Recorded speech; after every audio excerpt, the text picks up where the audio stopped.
Welcome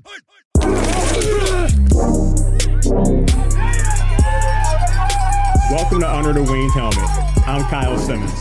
And as always, I'm joined by former Michigan and NFL offensive lineman Thomas Guynes. This week's episode is sponsored by Jabs Gym.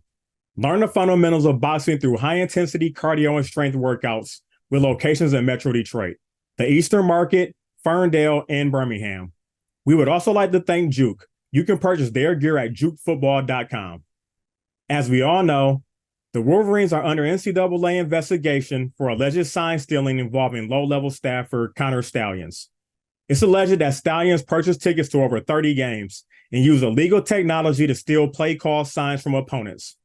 This week, Stalions has been accused of being on the sidelines for the Central Michigan versus Michigan State game earlier this season. It's also been alleged that Ohio State coach Ryan Day hired the PR firm his own brother works for to investigate Michigan, which led to this entire investigation. Because we've been away for the last week, we haven't had a chance to talk about this. So, Thomas, what's your take on this entire story? I mean, at the end of the day, I really feel like it's kind of a witch hunt. There really hasn't been a whole bunch of credible information that's been put out there. I think that this is a very emotion-driven investigation by a lot of parties involved. When you hear about what the allegations are and you look at what the actual ramifications could be, per my understanding of it, unless there were some sort of electronic devices, I think that was kind of sort of the big deal that I got out of it from the NCAA aspect. There really isn't anything that I saw that Michigan has done or any sort of real sanctions that can be placed based off of these particular allegations. It's definitely sad if this really came down to a Ohio State coach wanting to reach out to his brother to go basically try to dig up some dirt on the Wolverines. I definitely feel like that doesn't, speak well of Ryan Day as a coach and or a man. I'm also a huge proponent of, I don't care if you know what we're doing, you still got to stop it. You still got to block, you still got to tackle. Mm-hmm. And so all of these things in culmination really just spark more of a distraction at this point, as far as giving the media world and sports pundits something to talk about.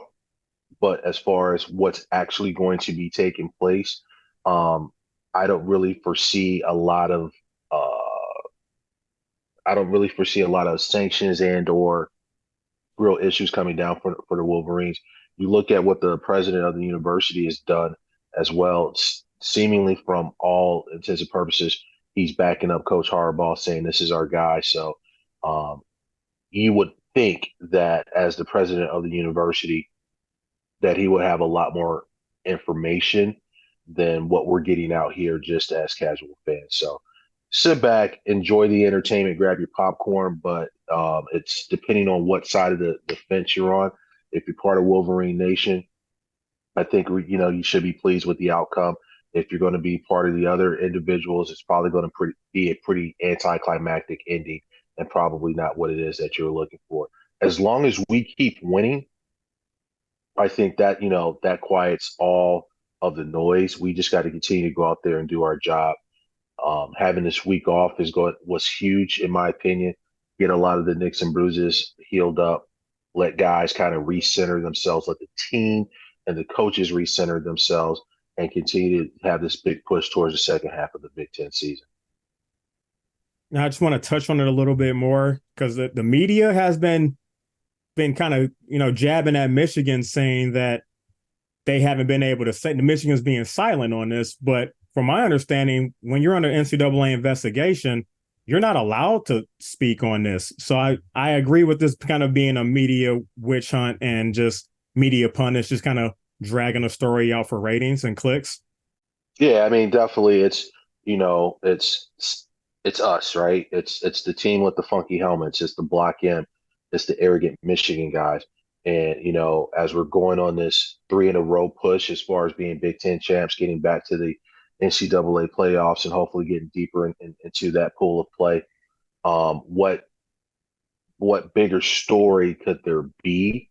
What's going to sell, those ad positions and like you said, getting those clicks and getting all of that attention than to say that the mighty Michigan Wolverines were quote unquote cheating in some way, shape, or form.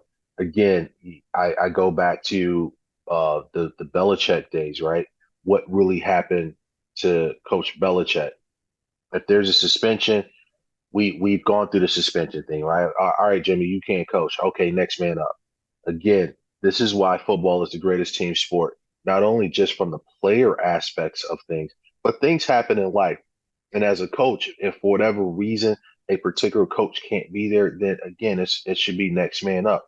And I think we've done a really good job as far as establishing a highly skilled, highly motivated, highly capable coaching staff that if Coach Harbaugh was not, at the helm of the ship, that one of his first mates, if you will, could definitely step up and guide us through, these waters as, like I said, we're getting to that second half of the season. So we'll see what happens. But you know what? Hey, stop it. You still got to block and tackle. Mhm. And I think this is going to maybe put a bigger magnifying glass on college football as a whole. Because if, and that's a big if, we did anything wrong or if we did anything that other schools haven't also been doing, then the NCAA needs to take out some of the ambiguity as far as what the rule set is and what the punishments and or sanctions could be. But until there's an actual ruling, hey, just line up and play football. I agree. So until we actually hear something actually valid from the NCAA, I don't think there's much Right. more we can talk about this story, Hmm. So Definitely that. so we're gonna move on from it. So this past Tuesday, the college football playoff rankings were released. Ohio State is ranked number 1, followed by Georgia at number 2. The Wolverines are at 3, and Florida State is at number 4. Thomas, do you think the college football playoff committee got these rankings right to start? I always say this when it comes to rankings. Rankings are cool for the flex, as the kids say today. You still got to go play the game. We had a bye week, so I think that might have hurt us when it quote unquote comes to ranking, just because we haven't played. But we've been putting up good numbers. The schedule is the schedule. We play the teams that have been put out in front of us. So with all of these other teams having the opportunity to play within that past week, I think the bye week hurt us as far as the rankings go. But in the big scheme of things, as long as we continue to press the gas on the upcoming opponents, get the W's, get some lofty numbers there, get some style points, if you will, we'll be right there. We'll definitely be in consideration for whatever comes down the pipe. Obviously, the goal right now is win the Big Ten championship, get a third ring for the boys, and then let college football do what it does. But, obviously we should be getting that automatic berth going into the playoffs and see what happens from there, see how it all shakes out from there. This Saturday, the Michigan Wolverines host Purdue this Saturday for a 7:30 kickoff at the Big House. The Boilermakers are 2-6 on the season, 1-4 in the Big Ten, coming off a loss last week to Nebraska. So what do you think we need to do to get the W this Saturday and also get ready for this final stretch of the season? As with all things, especially when we're playing teams that are on a bit of a downslide, just be prepared for their best shot. Again, what better way is there to resurrect your season than to come into the Big House and beat the number 3 ranked team in the country? Uh, from watching the Purdue Nebraska game, Purdue's got some guys, but overall, I'm not seeing anything that's overly impressive about their team. I think this should definitely be another big score game. I think our defense, our front seven, against their offensive line, definitely should be able to get home. We got to continue to keep the ball inside and in front and just stick to the basics right now. I think just based off if you match this up mano a mano, our horses against their horses, the Wolverines definitely should come out on top instead and stand head and shoulders above the Boilermakers. But like I said, we have to guard against playing down to the level of our opponent's capabilities and also just the common things we talk about week in and week out. ball security, win the turnover battle, and then just go out there and press the gas to the point where, from a attrition standpoint, we got to make these boys just not want to play. Then we got to make them start looking up at the clock and like, damn, we still got, another quarter to go, because we're just hitting them with body shots after body shots. And like I said, halfway through that third quarter, that's when you actually see the spirit start to wither. And then that's when the fun really starts. So I'm hoping by end of the third quarter, maybe even the whole fourth quarter, we have our twos and threes in. Again, I think that's huge, just getting those guys some valuable game time and not just garbage time, a couple of 2-3 minutes left in the game, getting certain guys in. So allowing guys to get in during, some meaningful game time and allowing them to have an opportunity to execute either defensively or offensively. So that's going to be huge. But I'm not foreseeing any huge hurdles the Wolverines need to traverse at this point, based off the effort that I saw the Boilermakers put against the Cornhuskers. And in other news, our boy JJ is the leading favorite to win the Heisman. So what do you think of his chances to finish this thing out and bring home that trophy? Well, like I've always said, when we started talking about Heisman talk during my tenure, had the opportunity to block for Tyrone Wheatley. And it's a team thing, it's just going out there. You got to stay healthy. Football, again, greatest team sport. But when we start looking at individual performances, JJ's out there doing a thing. And because of the fact that we are winning, we are undefeated. As Coach used to tell us, when we win, everybody gets to eat. Mm-hmm. And so it's JJ's time. JJ shows a great arm. I think, as we talked about earlier on in the season, a lot of his overall passing mechanics have improved and his decision-making has improved.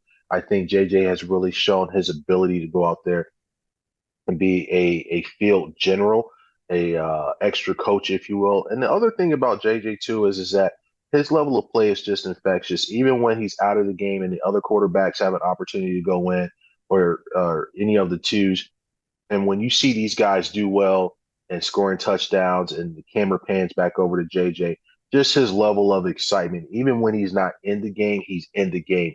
And he's in there for his teammates and being one of the biggest cheerleaders on the sidelines for whoever's in there. So I think that just speaks volumes as far as the type of young man and the type of teammate that JJ is. And that's all for this week's episode of Under the Wings Helmet. Thank you to our sponsors, Jab Gym and Juke. Also, be sure to check out Under the Wings Helmet merchandise at asapelite.com and come back while we preview next week's game. And be sure to listen to us on Spotify, iHeartRadio, Stitcher, and the Believe Podcast Network. You can also watch us on asapelite.com and the ASAP Elite YouTube channel. For Thomas Guynes, I'm Kyle Simmons. Go Blue. Go Blue.